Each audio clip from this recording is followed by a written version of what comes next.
पिछले कुछ दिनों से नेपाल में हो रही लगातार बारिश के कारण कोसी सीमांचल और मिथिलांचल में बाढ़ का खतरा बढ़ गया है।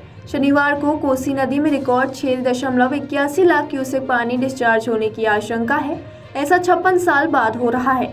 इतना ही नहीं, गंडक नदी में भी 21 साल बाद रिकॉर्ड 6 लाख क्यूसेक पानी डिस्चार्ज होने की आशंका है।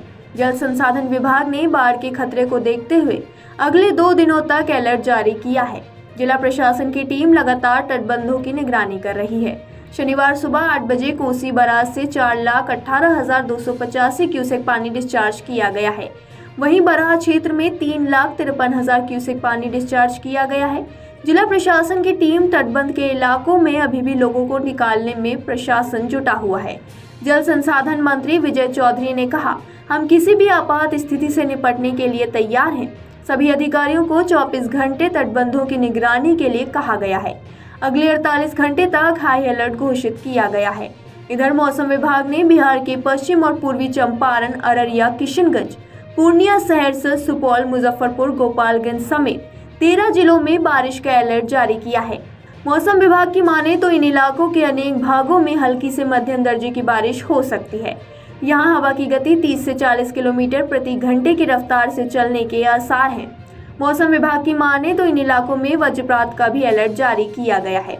वहीं गोपालगंज में 3 दिनों से लगातार हो रही बारिश से अब गंडक नदी भी तबाही मचाने की तैयारी में है।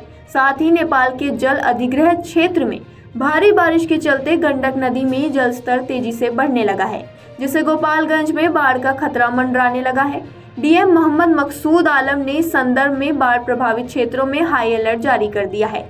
सुपौल सहित सहरसा, मधेपुरा, दरभंगा, मधुबनी, खगड़िया, भागलपुर और कटिहार जिले के कोसी दियारा में बसे लोगों के लिए शनिवार का दिन आफत भरा हो सकता है।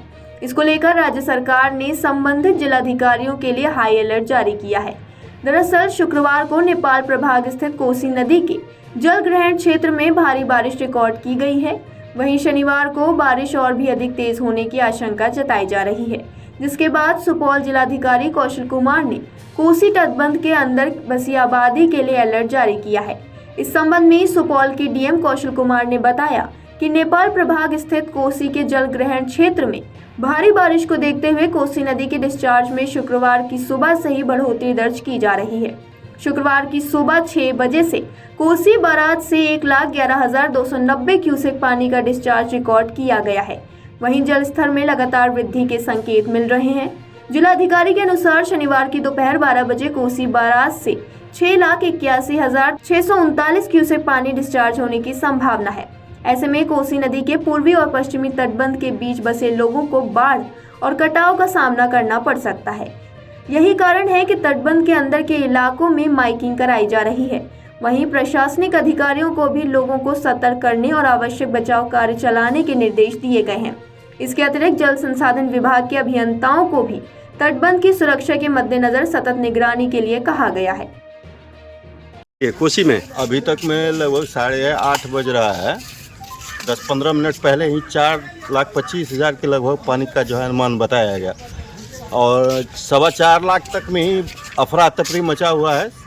बिहार सरकार के आदेशानुसार लगभग 7 लाख पानी की संभावना है, जो लगता है कि भयावह स्थिति पूरे सुपौल जिले में होने वाली है और पूरा अस्त व्यस्त लोग हो चुके हैं। अभी पूरा अफरा तफरी का माहौल है। इस पर सरकार और प्रशासन को विशेष ध्यान देना चाहिए और इसका तुरंत अविलंब जो है निदान का जो है व्यवस्था करना चाहिए। सर, लगातार कोसी में जलस्तर बढ़ रहा है, क्या कहेंगे? कोसी का जलस्तर नेपाल के तराई रीजन में लगातार बारिश होने के कारण बढ़ रहा है। जो प्रेडिक्शन था मॉर्निंग में 6 बजे 5,34,000 डिस्चार्ज का, उससे करीब 2 लाख कम डिस्चार्ज था, लेकिन अभी राइजिंग ट्रेंड है। अभी वर्तमान में करंट टाइम पे 4,14,000 डिस्चार्ज हो गया है और बढ़ने की संभावना ही है, क्योंकि तराई रीजन में पिछले 24 घंटे में करीब 200 mm वर्षा हुई है। तो सभी जगह अलर्ट मोड में रखा गया है और तटबंध के अंदर से लोगों को निकलने के लिए अनुरोध किया जा रहा है और सारे स्कूल्स और आंगनबाड़ी केंद्र जो तटबंध के अंदर हैं उनको बंद करने का आदेश दिया गया अगले आदेश तक, सामान्य स्थिति होने तक। प्रशासन के द्वारा जो है क्या सब व्यवस्था किया गया है सर? अभी हम लोग नदी के बिहेवियर को हम लोग देख रहे हैं, नदी का डिस्चार्ज में कैसा इसका बिहेवियर रहता है, और ये सबसे प्रमुख प्राथमिकता तो हम लोग का कि तटबंध हम लोग का सुरक्षित रहे, उसमें कहीं भी कोई अगर क्षरण वगैरह होता है तो हमारे WRD के इंजीनियर्स काफ़ी एक्टिव हैं, सब लोग सजग हैं, तुरंत कार्रवाई करने के लिए कहा गया है। और यदि जनसंख्या बाहर निकलती है हमारे कम्युनिटी के केंद्र पे आएंगे तो हम लोग जो जिला प्रशासन कार्रवाई जो होता है कम्युनिटी किचन चलाने को भी हम लोग चलाएंगे। कोसी के अंदर बसे लोगों को क्या कहेंगे? उनसे यही कहेंगे कि सतर्क रहें और यथासंभव अगर पॉसिबल हो तो अपने, क्योंकि मैक्सिमम लोगों का घर तटबंध के बाहर रहता है तो बाहर निकल जाए, अगर बाहर नहीं है तो हमारे शरण स्थल जो है उच्च स्थल पे वहाँ पे आके पहुँचें। अगर आप ये वीडियो YouTube पर देख रहे हैं तो हमारे चैनल को सब्सक्राइब करें और बेल आइकन को दबाना ना भूलें। अगर आप Facebook पर ये वीडियो देख रहे हैं तो हमारे पेज को लाइक करें।